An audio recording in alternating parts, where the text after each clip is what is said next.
અરવલ્લી મોડાસા ખાતે ભારતીય જનતા પાર્ટી દ્વારા લોકસભાની ચૂંટણીના ગણતરીના દિવસો બાકી છે ત્યારે મોડાસા વિધાનસભા સામાજિક સંવાદ સંમેલન તથા મોડાસા શહેર ભાજપ કાર્યાલયના ઉદ્ઘાટનનો કાર્યક્રમ યોજાયો। ઉમિયા ચોકમાં રાત્રે 8 કલાકે વંદે માતરમ ગાન સાથે કાર્યક્રમની શરૂઆત કરવામાં આવી।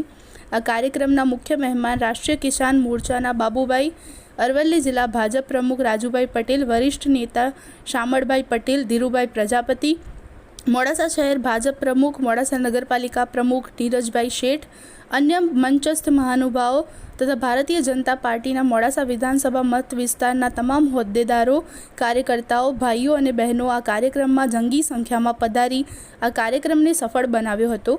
સાબરકાંઠા અરવલ્લી લોકસભા સીટના ભાજપના ઉમેદવાર શોભનાબેન બારૈયાને જંગી બહુમતીથી જીતાડવા માટે મોડાસા તાલુકા વિધાનસભા સીટમાં સૌથી વધુ લીડ મેળવવા હાકલ કરવામાં આવી।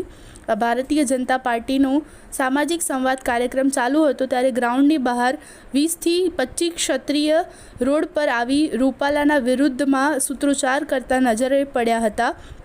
જે મામલો હાજર પોલીસે નમ્રતાથી સંભાળ્યો અને થોડીક વાર સૂત્રોચ્ચાર કર્યા બાદ તેઓને પોલીસ વાનમાં ત્યાંથી લઈ જવામાં આવ્યા।